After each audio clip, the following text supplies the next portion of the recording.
Hi hello friends, வீட்டு வேலை செய்யும்போது லேசினஸ் இல்லாமல் சுறுசுறுப்பாக டே ஃபுல்லும் ஆக்டிவாக இருக்க என்ன செய்யணும், எல்லா வேலையும் சீக்கிரமாக முடிச்சிட ஒரு சில டிப்ஸு நான் இன்றைக்கி நம்ம வீடியோவில் ஷேர் பண்ண போகிறேன். நீங்கள் இப்போ தான் நம்ம சேனல் ஃபஸ்ட் டைம் பார்க்குறீங்கன்னா சப்ஸ்கிரைப் பண்ணிவிட்டு உங்களோட குட்டி குட்டி லைக்கை போட்டுட்டு வீடியோ ஃபுல்லும் ஸ்கிப் பண்ணாமல் பார்க்குறீங்களா? வாங்க வீடியோக்குள்ளே போகலாம்.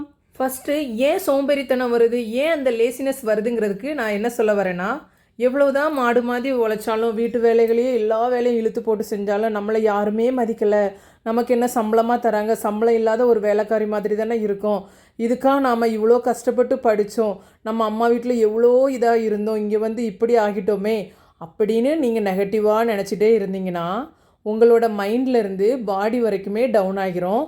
ஒரு வேலையும் செய்ய தோணாது, சாப்பிட தோணாது, செல்ஃபாகவே உங்களை நீங்களே ரொம்ப கஷ்டப்படுத்திக்கிட்டு இருக்கிற மாதிரி இருக்கும். ஸோ இந்த மாதிரி நெகட்டிவாக திங்க் பண்ணுறத ஃபர்ஸ்ட் ஆஃப் ஆல் விட்டுருங்க. நம்ம வீடு நம்ம தான் வேலை செய்யணும் அப்படிங்கிற ஒரு மென்டாலிட்டியை ஃபஸ்ட்டு நீங்கள் வச்சுக்கோங்க. நெகட்டிவ் திங்கிங் அதிகரிக்க சோம்பேறித்தனத்துலேருந்து உடல்நல குறைவு, திடீர்னு அதனாலே ஒரு தலைவலி வந்துடும். மனதளவில் ரொம்ப வீக்காகிறப்ப பலவித வியாதிகள்லாம் நம்மளை அட்டாக் பண்ணுவாங்க. அதுக்கு நாமளே இடம் கொடுக்கக்கூடாது. ஸோ ஃபஸ்ட்டு ஷார்ட்டாக ஸ்வீட்டாக சொல்கிறது, நெகட்டிவ் திங்கிங்கை அவாய்ட் பண்ணாலே ஆட்டோமேட்டிக்காக நம்ம பாடியிலேருந்து நம்ம மைண்ட்லேருந்து எல்லாமே ஃப்ரெஷ்ஷாக இருக்கும், ஆக்டிவாக தான் இருக்கும் டே ஃபுல்லாக. ஸோ நெகட்டிவாக திங்க் பண்ணாதீங்க. நெக்ஸ்ட்டு செல்ஃபாக நாமளே மோட்டிவேட் பண்ணிக்கிட்டே இருக்கணும். ஃபார் எக்ஸாம்பிளுக்கு சின்ன வேலையாக தான் இருக்கும், அதை ரொம்ப டைம் எடுத்து பண்ணக்கூடாது.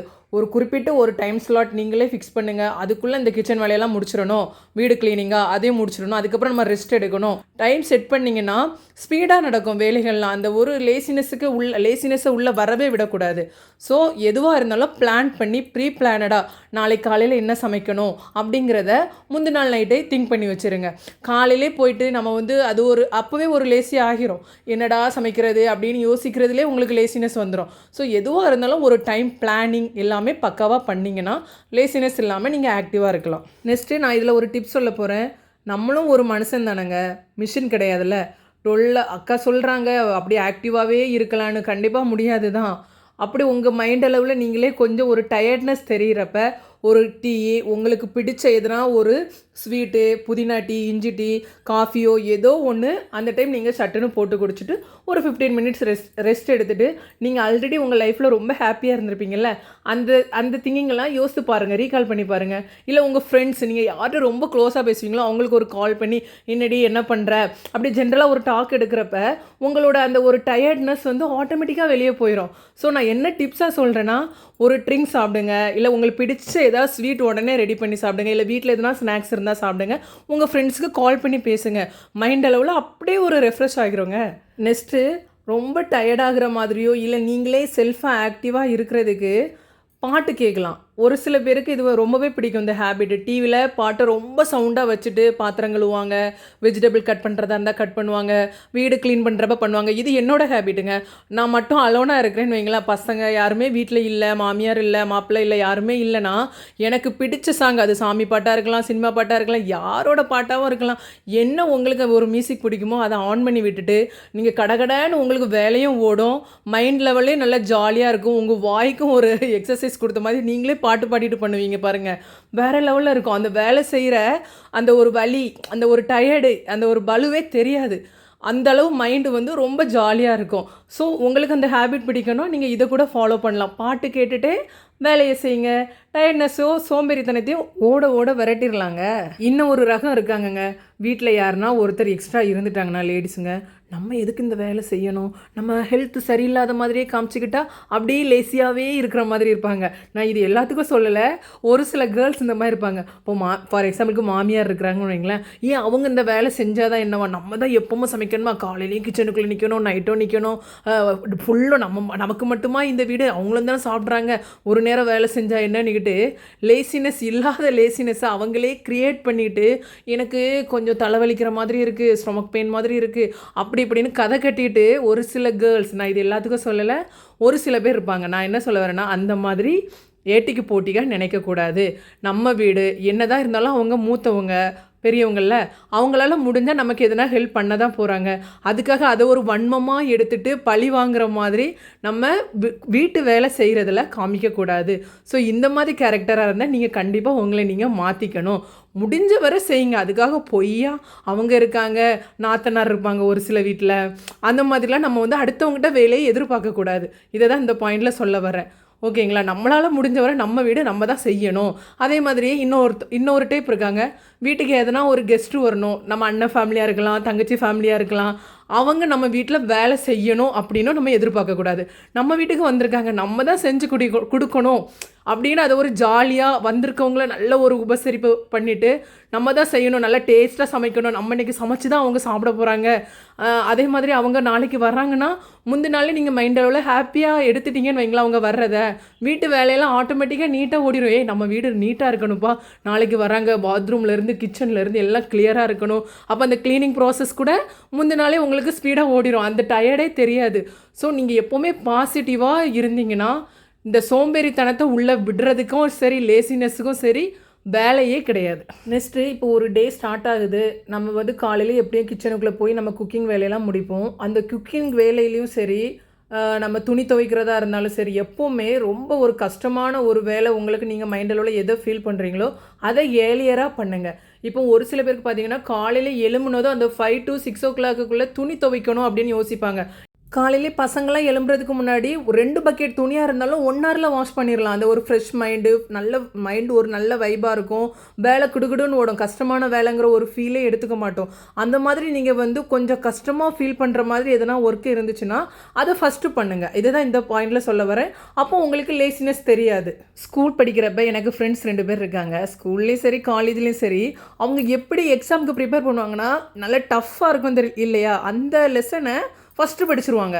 அடுத்த அகெயின் எக்ஸாமுக்கு முந்தின நாள் மறுபடியும் ஒரு டைம் ரீகால் பண்ணுற மாதிரி வச்சுப்பாங்க. ஸோ அது வந்து ஒரு பெஸ்ட்டுன்னு தான் நான் சொல்லுவேன். கஷ்டமாக எது இருக்கோ அதை ஃபஸ்ட்டே முடிச்சிருங்க. போக போக நமக்கு அந்த ஒரு லேசினஸ் வந்துடும் இல்லையா, அதுக்கு இடம் கொடுக்கக்கூடாது. நெக்ஸ்ட்டு நம்ம வீட்டு வேலை செய்கிறதுலையே க்ளீனிங் வந்து ஒரு சில பேர் வீக்லி ஒன்ஸ் பண்ணுவாங்க, மந்த்லி ஒன்ஸ் பண்ணுவாங்க, இல்லை 2 வாரத்துக்கு ஒருக்கா பண்ணுவாங்க. அப்படி பண்ணுறப்ப இப்போ வீடாக இருந்தால் நம்ம ஒரு வீடியோ இல்லைனா ஒரு ஃபோட்டோ எடுத்து வச்சுட்டு க்ளீன் பண்ணுறதுக்கு முன்னாடி இப்படி இருந்திருக்கு, அதாவது சிம்பிளாக என்ன சொல்ல வரேன்னா ஒரு சேலஞ்ச் மாதிரி எடுத்துக்கணும். இதை நல்லா நீட் பண்ண போகிறோம், இவ்வளோ குப்பையாக இருந்ததை இவ்வளோ நல்லா நீட்டாக பண்ண போகிறோம் அப்படின்னு நீங்கள் செல்ஃபாக ஒரு சேலஞ்ச் போட்டு நீங்களே டைமர் செட் பண்ணி வீடு வேலைகளாக இருந்தாலும் சரி, கிச்சன் வேலைகளாக இருந்தாலும் சரி, எந்த ஒரு ஒர்க்காக இருந்தாலும் சரி, உங்களுக்கு அஃபிஷியலாக ஆஃபீஸ் ஒர்க்காக இருந்தாலும் சரி, எதுவாக இருந்தாலும் செல்ஃபாக நீங்களே ஒரு சேலஞ்ச் பண்ணிக்கோங்க. பண்ணிவிட்டு பண்ணுறப்ப ஈஸியாக முடிஞ்சிடும், லேசினஸ் தெரியாதுங்க. நெக்ஸ்ட்டு கிச்சனில் நம்ம வந்து சமைச்சிட்ருக்கிறப்ப சைடில் உள்ள வேலைகளையும் நம்ம 1 by 1 பார்த்துட்டே இருக்கணும். லைக் இப்போ பாத்திரம் கழுவுற மாதிரி வரும், அந்தந்த டைமே கழுவி வச்சுட்டிங்கன்னா அது உங்களுக்கு ஒரு பெரிய பர்டனாகவும் தெரியாது. சிங்க் ஃபுல்லானால் மைண்டு ஒரு ஃபீல் ஆகும்ல, அந்த ஃபீல் நம்ம கொடுக்கவே கூடாது. ஏமா இவ்வளோ பாத்திரம் இனி நின்று கழுவணும், முதுகு வலிக்கும், கால் வலிக்கும், கை வலிக்கும் அப்படின்னு நீங்கள் நினைக்க தோணாது. நெக்ஸ்ட்டு ஹவுஸ் ஒய்ஃபாக இருந்தீங்கன்னா மேக்ஸிமம் அன்னன்னைக்கு யூஸ் பண்ணுற ட்ரெஸ்ஸிலேருந்து எல்லாமே வாஷ் பண்ணுற ஒரு ஹேபிட் வச்சுக்கோங்க. இல்லைனா அட்லீஸ்ட் 2 நாளைக்கு ஒரு காலாச்சும் நம்ம யூஸ் பண்ணுற ட்ரெஸ்லேருந்து இன்னர்ஸ்லேருந்து எல்லாமே வாஷ் பண்ணி போட்டிங்கன்னா அதுவும் உங்களுக்கு ஒரு பெரிய பர்டனாக தெரியாது. இப்போ ஒரு சில பேர் வாரத்தில் ஒரு நாள் துவைக்கிறப்ப அதுவுமே ரொம்ப கஷ்டமாக தெரியும். ஸோ நீங்கள் வந்து தினமும் துணி துவைக்கிற ஒரு பழக்கத்தை வச்சுக்கோங்க. நெக்ஸ்ட்டு ஒரு சில பேர் பார்த்திங்கன்னா பொழுதனைக்கும் ஃபோனில் ரீல்ஸே பார்த்துட்ருப்பாங்க, ஆனால் வீடை பார்த்திங்கன்னா குப்பை மாதிரி போட்டிருப்பாங்க. அந்த மாதிரி கேரக்டராக இருக்கவே இருக்காதிங்க. அது ஒரு பெரிய ஒரு லேசினஸ்ன்னு சொல்கிறத விட தேவையில்லாமல் அவங்களோட டைமை அவங்களே வீணடிச்சுக்கிட்டு அப்புறமா அது வந்து டயர்டாக இருக்கிற மாதிரி காமிச்சிப்பாங்க. அந்த மாதிரி ஹேபிட்டாக இருந்தீங்கன்னா கண்டிப்பாக மாற்றிருங்க. ஏன்னா ஃபோனுங்கிறது நம்ம வந்து ஒரு ஃபோன் கால் வருது, பேசுகிறோம், மற்றபடி நமக்கு ஃபோனில் ஏதாவது அஃபிஷியலாக ஏதாவது ஒரு ஒர்க் இருந்தால் பார்க்குறதுக்கு தான் ஃபோனு. பொழுதன்னைக்கும் ரீல்ஸ் பார்த்துட்டோம், வீடியோஸ் பார்த்துட்டோம், தேவையில்லாமல் சேட் பண்ணிட்டோம், ஏதாச்சும் தெரியாதவங்ககிட்ட பேசிகிட்டு இருக்கிறது, அந்த மாதிரி ஹேபிட்லலாம் நீங்கள் வந்து மேக்ஸிமம் அவாய்ட் பண்ணிடுங்க. அப்புறம் சண்டே ஆனால் கண்டிப்பாக நம்ம ஈவினிங்கோ மார்னிங்கோ நம்ம வெளியே போகிற ஒரு பழக்கம் இருக்கும். ஃபேமிலியாக போவோம், ஏதாச்சும் எல்லா வாரமும் இல்லாட்டாலும் ஏதாச்சும் ஒரு வாரம் வச்சுருப்போம், கோவில் போவோம். அப்படிலாம் போகிற டைம் வந்து வீட்டு வேலையை நீட்டாக முடிச்சுட்டு போங்க. ஏன்னா நம்ம போயிட்டு வர்றப்ப அன்எக்ஸ்பெக்டடாக வெளியே சாப்பிட்டுட்டு வந்துடுவோம். அப்போ காலையில் குப்பை மாதிரி போட்ட கிச்சனை போய் பார்த்தீங்கன்னா வந்ததும் ஒரு மாதிரி டென்ஷன் ஆகும், எரிச்சல் ஆகும். ஆல்ரெடி உங்களுக்கே தெரியும் நம்ம வெளியே போகிறோங்கிறது. அப்போ ஏர்லியராக கொஞ்சம் சீக்கிரம் எழும்பி டிஃபனை முடிக்கிறீங்களா, இல்லை ஏதாச்சும் பாத்திரமோ வீடு க்ளீன் பண்ணுறதோ உங்களோட ரொட்டீன் ஒர்க்கெல்லாம் முடிச்சுட்டு நீங்கள் வந்து வெளியே போகிற ஹாப்பியாக போயிட்டு வர்ற மாதிரி பிளான் பண்ணிக்கோங்க. நெக்ஸ்ட்டு இன்னொரு டைப் லேடிஸ் இருக்காங்கங்க. பொழுதன்னைக்கும் உள்ள டைம்லலாம் ஊரு கதை உறவு கதைன்னு பக்கத்து வீட்லேயும் தெருவுலேயும் போய் பல்லக்காட்டி நின்று பேசிகிட்டு இருக்கிறது. அப்புறமா அந்த ஈவினிங் பொழுது சாயிற நேரம் ஹஸ்பண்ட் வருவாங்கல்ல, அந்த டைமு பசங்க ஸ்கூல்லேருந்து வர்ற டைமு ஏதோ மொத்தமாக ஏதோ நிறைய வேலை இருக்கிற மாதிரி ஓவர் ஆக்டிடியூட் பண்ணிவிட்டு எல்லா வேலையும் நான் தான் பார்க்குறேன் ஆச்சுன்னு ஒரு சில வீட்டிலலாம் சண்டையே இதனால் வரும். நான் என்ன சொல்லுவேன்னா, தேவையில்லாமல் எதுக்கு பக்கத்து வீட்டில் போய் கதை விட்டுட்டு அவங்க குடும்ப கதை உங்களுக்கு எதுக்கு, உங்கள் கதை எதுக்கு அங்கே ஷேர் பண்ணுறீங்க, இல்லை இன்னொரு வீட்டு கதையை பற்றி எதுக்கு நீங்கள் 2 பேரும் பேசுகிறீங்க, அந்த அன்வான்ட் டாக்கெல்லாம் விட்டுருங்க. இதுவே ஒரு பெரிய ரீசனுங்க. நம்ம வீட்டில் நிம்மதி குலைகிறதுக்கு காரணமே இதுதான். ஸோ அந்த மாதிரி உங்கள் வீட்டு வேலையெல்லாம் முடிச்சுட்டு போய் ரிலாக்ஸாக பேசுகிற டைம் பேசிக்கலாம். நம்மளோட வீட்டு வேலையை பார்க்காம போய் கூழந்தூங்குற கதையெல்லாம் விட்டுருங்க. கடைசியாக ஒரு பாயிண்ட் மட்டும் சொல்லிக்கிறேங்க. என்ன தான் இருந்தாலும் ஹஸ்பண்ட் வீட்டிலேருந்து வெளியே போயிடுவாங்க ஆஃபீஸ்க்குன்னு. அங்கே ஒரு 10 பேரை பார்ப்பாங்க, பேசுவாங்க. அவங்க லைஃப் வேறு மாதிரி இருக்கும் ஜேர்னி. நம்மள வீட்டுக்குள்ளே இருக்கிறனால பொழுதனைக்கும் கிச்சனில் இருக்கிறதும் வீட்டு வேலை செய்கிறதும் யோசித்தா மைண்டு ஒரு டஃப்னஸ், அதாவது ஒரு மாதிரி டிஃப்ரெண்ட்டாக நெகட்டிவ் ஆக தான் செய்யும். நான் என்ன சொல்கிறேன்னா, அந்த மாதிரி ஆகுறப்ப செல்ஃப் கேர் நாமளே கொஞ்சம் கவனிக்கணும். பெண்களோட வாழ்க்கைங்கிறது வீட்டில் உள்ளவங்களுக்காக மட்டும் நம்ம வேலை செய்கிறதுக்காக இல்லைங்க. நம்மளோட ஹெல்த்துக்கும் நம்ம ஒரு ப்ரிஃபரன்ஸ் கொடுக்கணும். நம்ம என்ன ஹெல்த்தியாக சாப்பிடணும் அப்படிங்கிறத நீங்களே சார்ட் போட்டு ஹெல்த்தியாக நீங்களும் சாப்பிடணும் டைமுக்கு. அப்புறமா ட்ரெஸ்ஸிங் சென்ஸு.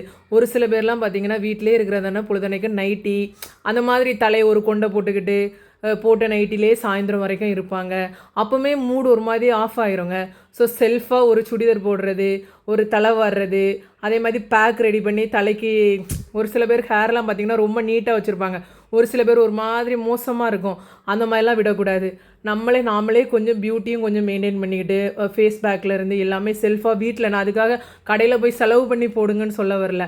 வீட்டில் நீட்டாக ஒரு தலையை வாரி ஃபேஸ் வாஷ் பண்ணி நல்ல ஒரு ஃபிட்டாக ஒரு ட்ரெஸ்ஸை போட்டு தலையில் 2 கன்னி பூ வச்சுட்டு சாமி கும்பிட்டுட்டு நல்லா நீட்டாக நீங்கள் இருந்து பாருங்களேன். என்ன எவ்வளோ பெரிய கஷ்டமாக இருந்தாலும் எவ்வளோ பெரிய சேட்னஸ் இருந்தாலும் உங்களுக்கு அது பெருசாகவே தெரியாதுங்க. நம்ம அழகாக இருக்கோம்ல, இன்னும் கொஞ்சம் அழகாக இருக்கலாமோ அப்படிங்கிற ஒரு க்யூட்னஸ் வந்துடும் உங்களுக்குள்ளே நீங்களே. ஸோ நான் என்ன சொல்ல வரேன்னா, அந்த மாதிரி ஹாப்பியாக உங்களை நீங்களும் செல்ஃப் கேர் பண்ணிவிட்டு வாழ்க்கையை சந்தோஷமாக நடத்தணுங்க. எல்லோரும் நல்லா இருக்கணும். எல்லாருமே ரொம்ப ரொம்ப ஹாப்பியாக இருக்கணும். எப்பவும் ஆக்டிவாக நோய் நொடி இல்லாமல் சந்தோஷமாக ஃபேமிலியாக இருக்கணும்னு கடவுள்கிட்ட வேண்டுகிறேன். ஃப்யூச்சர் திங்கிங்கோட பிள்ளைங்களோட ஃபேமிலியாக ஹாப்பியாக சந்தோஷமாக நீங்கள் எல்லோரும் இருப்பீங்கன்னு நான் நினைக்கிறேன். இதோட இந்த டாப்பிக்கை நான் முடிச்சுக்கிறேங்க. வேறு ஒரு வீடியோவில் நம்ம மீட் பண்ணலாம். இந்த வீடியோ பிடிச்சிருந்தா கண்டிப்பாக லைக் பண்ணிவிட்டு உங்களோட கமெண்ட் எனக்கு ரொம்ப இம்பார்ட்டன்ட்.